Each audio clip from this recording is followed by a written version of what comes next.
Hello दोस्तों, तो आप सभी लोगों का भाई मोस्ट वेलकम। जैसे कि हमारा क्या 25 दिन 25 मैराथन की जो सीरीज चली थी ना, आज यार बहुत धमाकेदार है। ठीक है, आज का जो डे है ना, अगर आप लोगों को एग्जाम देना ना तो बेशक आप बाकी देखें ना देखें, लेकिन आज का जो डे 20 ना, इसको देख के जाना। क्यों? क्योंकि इसमें हमें बहुत बड़े जो चैप्टर को और जहाँ से बहुत ज़्यादा क्वेश्चंस आने के, लॉन्ग क्वेश्चन एमसीक्यू आने के चांसेस हैं, उस क्वेश्चन को मतलब उस चैप्टर को हम इस वीडियो में कवर करेंगे। ठीक है, और ये पूरी की पूरी भाई वीडियो जो रहेगी वन शॉट रहेगी। क्या रहेगी? One shot. तो मैं आपको बता दूं कि इसमें कौन सा चैप्टर, तो आप वीडियो को शुरू से लेके लास्ट तक का देखिएगा। तो भाई इस जो हमारी वीडियो में होगा ये 25 दिन 25 मैराथन का डे कौन सा? डे 20। और इसमें जितना भी हमारा जितना भी हमारा एलपीजी जो चैप्टर है, ठीक, एलपीजी निजीकरण, उदारीकरण और वैश्वीकरण का, इसमें जितने भी कंसेप्ट है, जितने भी टॉपिक है ना, वो सारे के सारे टॉपिक को हम बहुत जबरदस्त तरह से क्या पढ़ने वाले हैं। बात शुरू तक अगर आप में से ऐसा कोई स्टूडेंट है जो फर्स्ट टाइम हमारी वीडियो को देख रहा है ना, सबसे पहले भाई आप लोग क्या करो, वीडियो को एक बार लाइक कर दो, शेयर कर दो और चैनल को करो ज़्यादा से ज़्यादा आप लोग सब्सक्राइब कर दीजिए। ठीक है, तो अब इसमें मैं बता दूं, देखो अब यहाँ से थोड़ा सा हमारा एक कंसेप्ट अलग होगा। क्यों? क्योंकि अभी तक जो आप लोगों को मैंने चैप्टर फर्स्ट से लेकर चैप्टर हमने जो भी मतलब व्यापार तक का पढ़ा है, 5 चैप्टर तक का, तो वहाँ पर क्या था कि अभी हमारी जो 40 साल लगभग अगर हम देखेंगे तो वहाँ से लेके लगभग हम ना जो हमने पंचवर्षीय योजना वगैरह बनाई थी, ठीक है, तो लगभग हमने 40 साल की घटना के बारे में हमने पढ़ा, कैसे कैसे हमें काम कर रहे थे। लेकिन अचानक क्या होता भाई, हमारे देश के अंदर ठीक है, हमारे देश के अंदर इतनी बड़ी प्रॉब्लम आती है, बहुत बड़ी क्या तो ना दिक्कत आती है, जिसके कारण क्या होता है कि हमें पूरी की पूरी अपनी 40 साल की जो पॉलिसी होती थी उसको पूरी की पूरी क्या करनी पड़ती है, हमें चेंज करनी पड़ती है। तो अब देखेंगे यहाँ पर हमारा जो पूरा चैप्टर रहेगा, ये चैप्टर मतलब टॉपिक रहेगा हमारा 1991 से शुरू होगा। ठीक है, मतलब एलपीजी का पूरा कंसेप्ट है। ठीक है, तो पहला जो हमारे यहाँ पर सवाल उठता है, ठीक है, आप लोगों के मन में कि आखिर में हमने एलपीजी को क्यों अपनाया, 1991 में एलपीजी को क्यों अडॉप्ट किया। अब जो आपके मन में लगता है, जो आपने पढ़ा होगा, ठीक है, वो सारे के सारे आप लोग पॉइंट में बताओ कि हमें एलपीजी मतलब नई आर्थिक सुधारों की आवश्यकता क्यों पड़ी। ठीक है, जो हमारा चल रहा था, पंचवर्षीय योजना बनाई थी हमने 1956 की नीति, लेकिन यहाँ पर अचानक ऐसे हमारे देश में क्या घटना घटी जहाँ पर हमें क्या करना पड़ा, अपनी पूरी नीति को एक दोबारा क्या करना पड़ा, उसको चेंज करना पड़ा। तो भाई वही सारे टॉपिक आता है। तो हमारा यहाँ पर पहला ही टॉपिक क्या कह रहा है कि एलपीजी की आवश्यकता क्यों पड़ी। ठीक है, पहला टॉपिक क्या कह रहा है, एलपीजी की आवश्यकता क्यों पड़ी, या नई आर्थिक सुधारों की आवश्यकता क्यों पड़ी, या आर्थिक सुधारों को क्यों लाया गया, जैसे क्वेश्चन होगा। ठीक है, इस कुछ क्वेश्चन का सबका आंसर क्या होगा, यही होगा। ठीक है, अब इसमें 1 बाय 1 क्वेश्चन को हम कवर करते हैं टॉपिक को। तो पहला देखो टॉपिक क्या रखिए, एलपीजी की आवश्यकता मतलब जो नई आर्थिक सुधार किए गए थे उसे हमें क्यों लाया गया, उसे क्यों करना पड़ा। ठीक है, 1991 में हमने क्यों अपनाया। तो देखो हमारा पहला टॉपिक क्या करें यहाँ पर, राजकोषीय घाटा। क्या करें यहाँ पर, पहला राजकोषीय घाटा। देखो 1991 से पहले ना हमारे देश में जो भी सरकार काम कर रही थी, हमने देखा था 1956 की नीति हो गया, 5 ईयर प्लान वगैरह और आंतरिक दृष्टि व्यापार रणनीति बना, तो इन सारी चीज़ों के अकॉर्डिंग क्या गवर्नमेंट काम कर रही थी। लेकिन इन सारी चीज़ों के काम करने के बावजूद भी हमारा जो राजकोषीय घाटा था ना, वो भाई बहुत ज़्यादा बढ़ गया था। क्या होता, बहुत ज़्यादा। राजकोषीय घाटे का मतलब क्या होता है कि हमारी गवर्नमेंट के द्वारा खर्चा ज़्यादा किया, मतलब हमारा जो कुल व्यय था वो बहुत ज़्यादा था और जो हमारी इनकम होती थी कम होती थी। सिंपल बात है, मतलब कि हम क्या करो कि हम मान लो 1000 रुपये का सामान बना के बेच रहे थे, खर्चा कर रहे थे, और सिर्फ हमें क्या वहाँ पर 200 रुपये प्राप्त हो रहा था। तो ये कंडीशन क्या था, राजकोषीय घाटा। तो राजकोषीय घाटा क्या था, हमारा बहुत ज़्यादा बढ़ गया था, जिसको ख़त्म करने के लिए हमें क्या करना पड़ा, एलपीजी को लाना पड़ा। दूसरा अगर यहाँ पर प्रतिकूल भुगतान शेष, देखो भाई प्रतिकूल भुगतान शेष का मतलब क्या था, उस समय हमने पढ़ा था कि जो हमारा यहाँ पर सुनना ध्यान से, हमारे यहाँ पर कह रहे कि प्रतिकूल भुगतान शेष का मतलब कि हमारा जो एक्सपोर्ट होता था वो ज़्यादा था और इंपोर्ट क्या होता था, कम होता था। बात समझ में आ रही। लेकिन यहाँ पर क्या था कि जो हमारा एक्सपोर्ट होता था ज़्यादा, तो हम रॉ मटेरियल का करते थे और ये अंग्रेजों के द्वारा। ठीक है, तो लेकिन अब हुआ क्या दिक्कत कि जो हमारे पैसे वगैरह आते थे वो कहने के अंग्रेज हमारे मतलब हित के लिए नहीं, वो अपने लोगों के लिए, अपने हितों के लिए पूरा करते थे। ठीक है, तो यहाँ पर प्रतिकूल भुगतान से इसका मतलब सिंपली बात है यहाँ पर कि जो हमारे निर्यात होते थे, ठीक है, निर्यात क्या होता था, ठीक है, वो काफ़ी कम होता था और जो आयात क्या होता था हमारा ज़्यादा होता था, जिससे कि क्या रहेगा, हमारा प्रतिकूल भुगतान शेष लगातार क्या हो गया, बढ़ता गया। हम अपने आप को जो हमारा BOP बनता था, बैलेंस ऑफ पेमेंट बनता था, हम उसको बैलेंस करने के लिए समर्थ नहीं हो पाए। तो ये कहने की हमें LPG की आवश्यकता पड़ी थी। तीसरा पॉइंट कह रहा है विदेशी मुद्रा के भंडार में कमी। अब देखो हमने एक्सपोर्ट इंपोर्ट को, अब ये सारे टॉपिक को मर्ज करना, रिलेट करना है कि जब हमने सारे एक्सपोर्ट और इंपोर्ट की जो हमारी पॉलिसीज होती थी वो सारी हम ला चुके थे, जिससे क्या होता है कि हमने आयात प्रतिस्थापन नीति अपनाई थी। मतलब हम बाहर सामान को ना तो मंगा सकते थे ना तो वहाँ से बेच सकते थे। इससे क्या हुआ कि हमारे पास जो भी विदेशी मुद्रा बची हुई थी, ठीक, वो लगभग क्या खत्म होने के कगार पे। ऐसा बताया जाता है कि जो हमारी विदेशी मुद्रा मतलब सिर्फ 1 हफ्ते के मतलब 7 दिनों तक ही बची थी, और इसके अलावा हम क्या कर सकते थे, अपने देश को मतलब बाहर से सामान को नहीं मंगा सकते थे। तो विदेशी मुद्रा भंडार में इतनी ज़्यादा कमी हो गई थी कि हमारे देश की हालत बिल्कुल क्या हो गई थी भाई, बिल्कुल ख़त्म हो चुकी थी, बिल्कुल कैसे ना बहुत बुरी हालत हो चुकी थी। तो इसको निपटने के लिए, इससे बचने के लिए हमने क्या लाना पड़ा था, LPG को लाना पड़ा था। तीसरा पॉइंट कह रहा है कि निरंतर बढ़ती मुद्रास्फीति। अब देखो हमारे यहाँ पर राजकोष से घाटा बहुत है, ठीक है, हमारा जो BOP क्या है मतलब एक तरह से बैलेंस में नहीं है, विदेशी मुद्रा हमारे पास नहीं है, जिससे क्या होता है कि यहाँ पर जो भी खाने पाने की जो भी खाने पीने की जो चीज़ें होती थी, ठीक है, वस्तुओं से वह इनकी प्राइस क्या होती है, लगातार क्या होती है भाई, बढ़ती जा रही है, ठीक है। जिससे क्या हुआ कि हमारे देश में क्या बहुत बड़ी समस्या, बहुत बड़ी विपदा देखने को मिली, भुखमरी वगैरह जैसी समस्या क्या हो गई, देखने को यहाँ पर मिलने होगी, ठीक है। अगला लास्ट पॉइंट कह रहा है कि खाड़ी संकट। ये देखिए खाड़ी संकट क्या आता है, इसमें आपको देखना है, इसमें 3 देशों का आपको नाम याद रखना है। पहला कह रहे हैं यहाँ पर, पहला ईरान होगा, कुवैत होगा और इराक, ठीक है। ये दुनिया के ऐसे 3 कंट्रियाँ थी, इन्हें खाड़ी देश भी कहा जाता था, जहाँ पर क्या होता है ना, जहाँ पर क्या कच्चा तेल क्या, जैसे हमारे इंडिया में क्या पानी की कोई कीमत नहीं होती ना, तो वैसे यहाँ पर इन तीनों देशों के यहाँ पर जो कच्चे तेल होता है उसका कोई प्राइस नहीं है। और ये तीनों देशों के द्वारा क्या होता है कि दुनिया में, पूरे दुनिया में कह सकते हो ना कि जो कच्चे तेल का क्या किया जाता था, इनके द्वारा ये लोग निर्यात करते थे। तो अब यहाँ पर क्या हुआ कि इन तीनों देशों के मध्य में आपस में क्या हो गया, लड़ाइयाँ छिड़ गई आपस में, जिससे कैसे घरेलू युद्ध हो गए या गृह युद्ध हो गए, जिसके कारण क्या हुआ कि इन देशों ने क्या कर दिया, पूरे की पूरी दुनिया को जवाब दे दिया कि हम क्या करेंगे, कच्चे माल का निर्यात बिल्कुल भी, मतलब कच्चे तेल का निर्यात बिल्कुल भी नहीं करेंगे। इससे क्या हुआ कि हमारे यहाँ पर जो, अब देखो सिंपल बात है, कच्चा तेल का मतलब पेट्रोल डीजल वगैरह ऐसा कह सकते हो, जिससे इंडस्ट्रियाँ रन करती हैं। तो अब ये क्या होगा, जब हमें मिलना ही मिलना ही बंद हो गया, तो इससे क्या हो कि हमारे इंडस्ट्री सेक्टर को बहुत बड़ा क्या हुआ, झटका लगा, ठीक है। तो ये सारी चीज़ें हमारे यहाँ पर क्या मतलब देखी गई थी, और इन सारी चीज़ों को ही ख़त्म करने के लिए हमें किसकी चीज़ों मतलब किसकी मतलब डिमांड करनी पड़ी, किसको हमें महसूस हुआ कि हमें एक LPG नीति को अपनाना चाहिए, ठीक। अब यहाँ पर देखो मेरा कहना है कि यहाँ पर कि जो 25 दिन 25 मैराथन का आपका भाई मेन कंसेप्ट हम बात करेंगे रिलेवेंट कंटेंट में, ठीक है। तो यहाँ पर ऐसा नहीं कि हमें कुछ भी पढ़ ले सारी चीज़ें, ठीक है, नहीं, यहाँ पर रिलेवेंट कंटेंट पढ़ेंगे। तो ये समझ में आ रहा है कि LPG का आवश्यकता। अब मेन देखते हैं कि LPG का मतलब क्या था। तो देखो L का मतलब क्या होता है, लिबरलाइजेशन, मतलब मीन्स कि उदारीकरण। इसकी परिभाषा बता रहा हूँ, आप लोग इसको लिख लेना। उदारीकरण का सीधा सा मतलब क्या था कि लिखोगे, उदारीकरण एक ऐसी प्रक्रिया होती है जिसके द्वारा सरकार द्वारा, ठीक है, जिसमें सरकार द्वारा लगाए गए सभी प्रकार के प्रत्यक्ष तथा अप्रत्यक्ष जो प्रतिबंध थे वो सरकार के द्वारा क्या कर दिए गए, हटा दिए गए। समझ में आ रहा होगा, ठीक। अगर आपको वीडियो अच्छी लग रही है तो वीडियो को लाइक शेयर कमेंट आप करते रहिए, ठीक है। दूसरा कह रहा है पी का मतलब क्या होता है, प्राइवेटेशन, मतलब आपका निजीकरण। तो आप क्या लिखोगे, निजीकरण एक ऐसी प्रक्रिया होती है, निजीकरण एक ऐसी प्रक्रिया होती है जिसमें सरकार द्वारा, मतलब जिसमें सरकार द्वारा अपने कुछ सार्वजनिक उद्यमों को निजी क्षेत्रों के हाथों में क्या कर दिया था भाई, हस्तांतरित कर दिया जाता है। क्या कर दिया जाता है, हस्तांतरित कर दिया जाता है। उसी को हम क्या कहते हैं, उसी को कहते हैं निजीकरण। तीसरा हमारा कहता है जी का मतलब क्या होता है, ग्लोबलाइजेशन, जिसे हम क्या कहते हैं यहाँ पर, जिसे कहते हैं वैश्वीकरण। क्या कहते हैं, वैश्वीकरण। तो वैश्वीकरण एक ऐसी प्रक्रिया होती है जिसमें एक देश की अर्थव्यवस्था को दूसरे देश की अर्थव्यवस्था के साथ सामंजस्य, या मतलब कह सकते हो दूसरे देश की अर्थव्यवस्था के साथ उनको जोड़ा जाता है। इसको हम कहते हैं वैश्वीकरण। समझ में आ रहा होगा यहाँ तक, ठीक है। इसकी मैंने परिभाषा लिखना मैंने लगा नहीं कि लिखना चाहिए, क्योंकि हमें मेन कंसेप्ट को पढ़ना है, लॉन्ग क्वेश्चन को हमें टारगेट करना है। अब देखो यहाँ पर तो ठीक है, हमने तीनों की परिभाषा देख ली, हमें आवश्यकता क्यों पड़ी। अब जो उदारीकरण था ना, मतलब जो लिबरलाइजेशन था ना, उसके द्वारा, और यहाँ से यार बहुत इंपॉर्टेंट टॉपिक है, यहाँ से आपका क्वेश्चन आने के बिल्कुल चांस है, बिल्कुल 99% के यहाँ पर गारंटी कि यहाँ से टॉपिक आपका आएगा।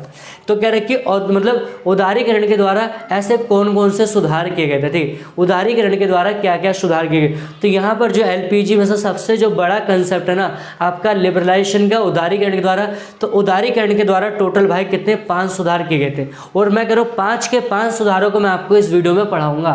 क्यों? क्योंकि मैंने क्या कहा भाई, मैंने क्या 25 दिन 25 मैराथन आपको बनाई है, आप लोग देखोगे, आप लोगों के लिए सारी की सारी चीज़ें बिल्कुल ईजी रहेगी, ठीक है। बस आप लोग क्या वीडियो को देख के जाइए। तो उदारीकरण के द्वारा 5 क्षेत्रों में सुधार किए गए थे। पहला सुधार क्या था, औद्योगिक लाइसेंसिंग का उन्मूलन, पहला क्या था आपका, माफ़ करना, पहला क्या था औद्योगिक क्षेत्र में सुधार करना। दूसरा हमारा टॉपिक वित्तीय क्षेत्र में सुधार करना।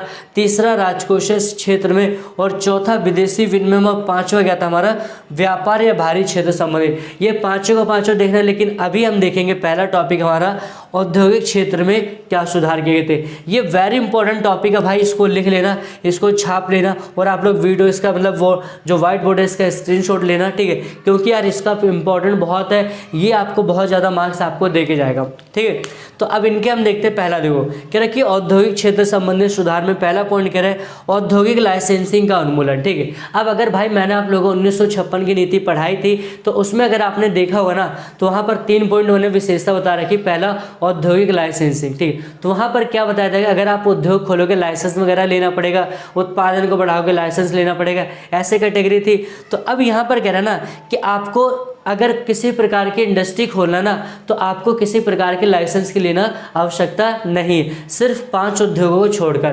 पहला क्या था, आप कह सकते हो सिगरेट, शराब, ठीक, रसायन, ठीक है, आप कह सकते हो केमिकल वगैरह, रसायन वगैरह हो गया, ठीक है, या फिर आप कह सकते हो सेल्फ डिफेंस की जो चीज़ें होती हैं, और दूसरा कह रहा है कि एटॉमिक पावर, मतलब परमाणु ऊर्जा वगैरह। अगर कोई व्यक्ति इन इंडस्ट्री पे काम करना चाहता है, इनका स्थापना करना चाहता है, इनका खोलना चाहता है उद्योग, तो उसको लाइसेंस लेना पड़ेगा। अदरवाइज इसके अलावा कोई और इंडस्ट्री लगाना चाहते हो तो आपको भाई किसी भी प्रकार के लाइसेंस लेने की आवश्यकता नहीं है। समझ में आ रहा होगा, ठीक है।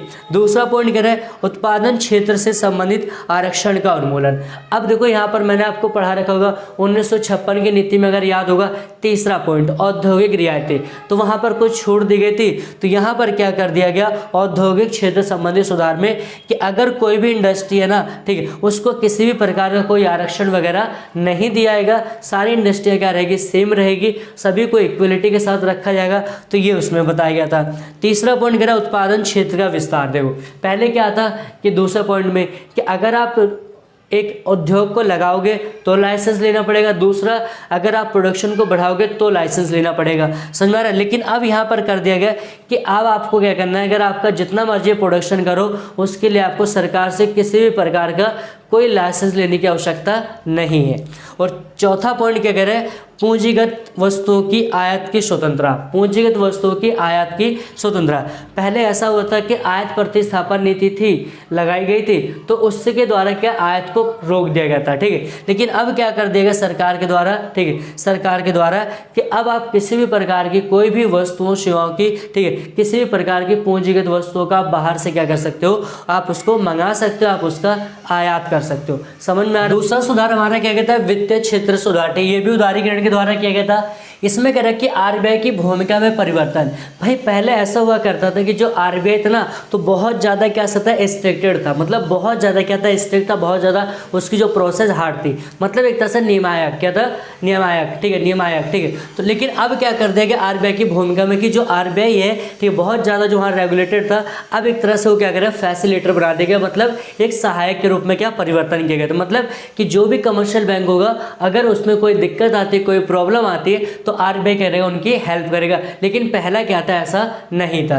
दूसरा क्या, यहाँ पर निजी क्षेत्र के बैंकों की स्थापना, ठीक है, निजी क्षेत्र के बैंकों की स्थापना। अब यहाँ पर कोई भी प्राइवेट बैंक वगैरह क्या स्टैब्लिश आते हैं, तो इसी से लेते आपको एक कंसेप्ट याद रखना, ठीक है। 1869 में क्या कह रहा हूँ, ठीक है, मतलब 1900, ठीक है, 1969 में यहाँ पर क्या कर देगा, 14 बड़े व्यापारिक बैंकों का कर देगा राष्ट्रीयकरण किया गया था। क्या किया था, राष्ट्रीयकरण किया था। ये टॉपिक थोड़ा सा याद रखना। करना है। तो अब इसमें क्या वित्तीय सुधार में कि अगर कोई भी प्राइवेट सेक्टर है वो बैंक की स्थापना करना चाहता है तो आरबीआई वगैरह से, क्योंकि उसके अब आरबीआई की भूमिका को चेंज कर दिया गया, तो आरबीआई से लाइसेंस वगैरह लेके क्या कर देगा, वो बैंक की स्थापना कर सकता है। और तीसरा पॉइंट इसमें क्या कहता है, बैंकिंग क्षेत्र का विस्तार, मतलब कि आरबीआई ने मतलब जो इसमें सुधार और किया गया कि जो बैंकिंग की जो फैसिलिटी होगी उसको और ज़्यादा क्या कर दिया गया, बेहतर बनाने की कोशिश पूरी तरह से की गई थी। तो ये हमारा क्या था, वित्तीय क्षेत्र में संबंधित सुधार। तीसरा क्या कहता है, राजकोषीय रिलेटेड सुधार। अब देखो मैंने आप लोगों को बताया राजकोषीय नीति कौन बनाती है, गवर्नमेंट।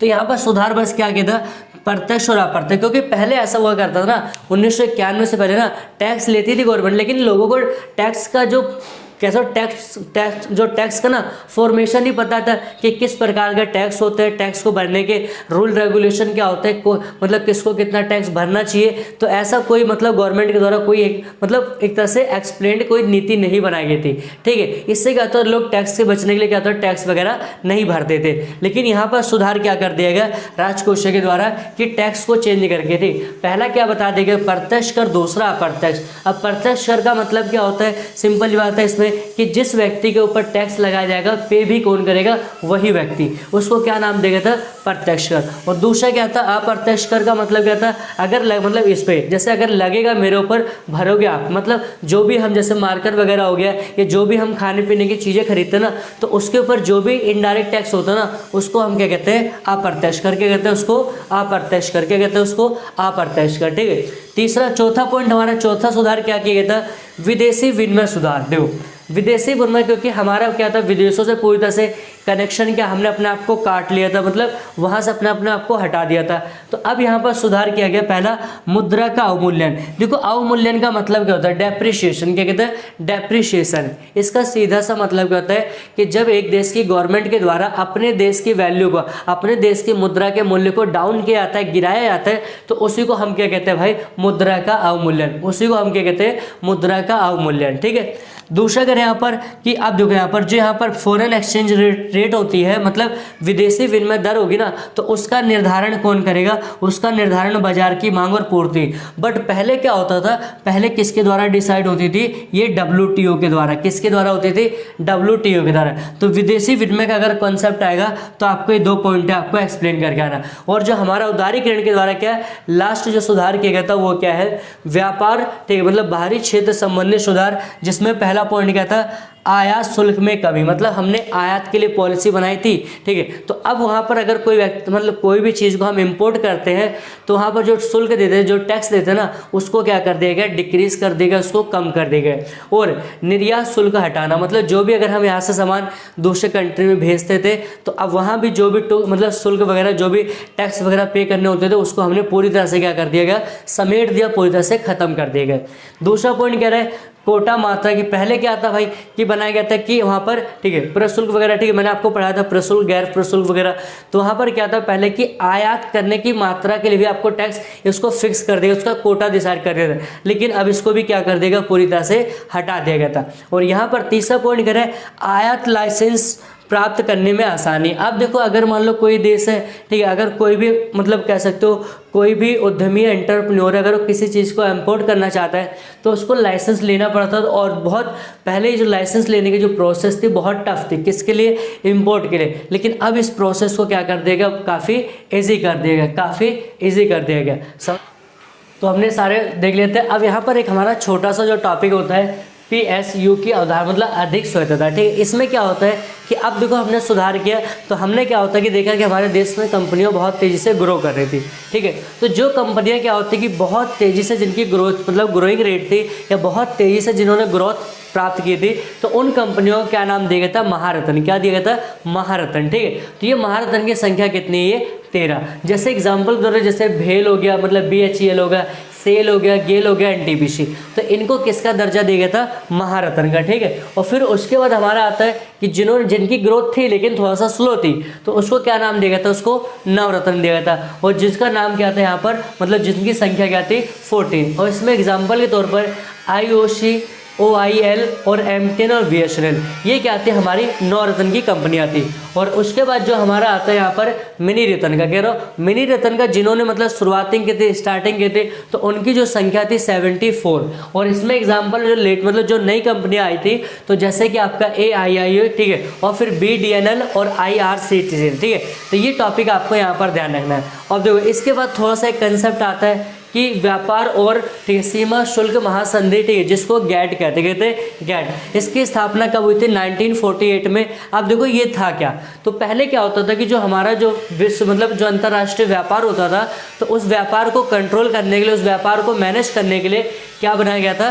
गैट को बनाया गया था। लेकिन ये गैट क्या होता था, उस दौरान क्या होता था, अपने आप को बहुत अच्छे से मतलब फंक्शन नहीं कर पाता या अपनी चीज़ों को अच्छे से ध्यान में नहीं रख पाता था, जिससे इसमें बहुत सारी कमियां देखी गई थी। और उस कमियों को ख़त्म करने के लिए क्या कर दिया गया? 1905 में मतलब 1995 में क्या कर दिया? WTO की स्थापना कर दी गई, ठीक है, वर्ल्ड ट्रेड ऑर्गेनाइजेशन की, ठीक है। तो ये टॉपिक आपसे पूछा सकता है। और इसके अलावा यहाँ पर लास्ट जो वेरी इंपॉर्टेंट कंसेप्ट है, इस टॉपिक ने बच्चों को कई बार परेशान किया है। आउटसोर्सिंग या मतलब भ्रह प्रापण का मतलब क्या होता है? इसका भाई सीधा सा मतलब क्या होता है कि जब एक कंपनी है, ठीक है, आप देखो हर एक कंपनी सारा कुछ नहीं कर सकती। मान लो कोई ए नाम की कोई कंपनी है, वो किसी चीज़ की मैन्युफैक्चरिंग कर रही है, बट अब उसको सेल बढ़ानी है, तो सेल बढ़ाने के लिए किसी दूसरी कंपनी को आउटसोर्सिंग को हायर करना पड़ेगा कि उसकी एडवर्टीजमेंट करने के लिए, ठीक है। तो यही होता है भ्रह प्रापण। क्या होता है? इसी को कहते हैं भ्रह प्रापण। क्यों? क्योंकि आप सिंपल लिख सकते हो, या फिर भ्रह प्रापण एक ऐसी प्रक्रिया होती है जिसके द्वारा, ठीक है, जिसके द्वारा क्या होता है कि एक कंपनी की थी, जिसके द्वारा एक कंपनी की गतिविधियां किसी दूसरे कंपनी के द्वारा क्या होती है? निर्धारित की जाती है। तो उसी को क्या कहते हैं हम? भ्रह प्रापण। तो गाइज यार यहाँ पर क्या होता है कि हमारा जो 25 दिन 25 मैराथन का ना डे 20 भी क्या होता है? पूरी तरह से कंप्लीट होता है। अगर यार आप लोगों को वीडियो अच्छी लग रही है ना, तो वीडियो को लाइक, शेयर और कमेंट में बिल्कुल भी कमी नहीं करना है, ठीक है। अब मिलते हैं हम यहाँ पर नेक्स्ट हमारा जो डे होगा 21, और उसमें हम बेहतरीन टॉपिक को देखेंगे। Thanks for watching this video.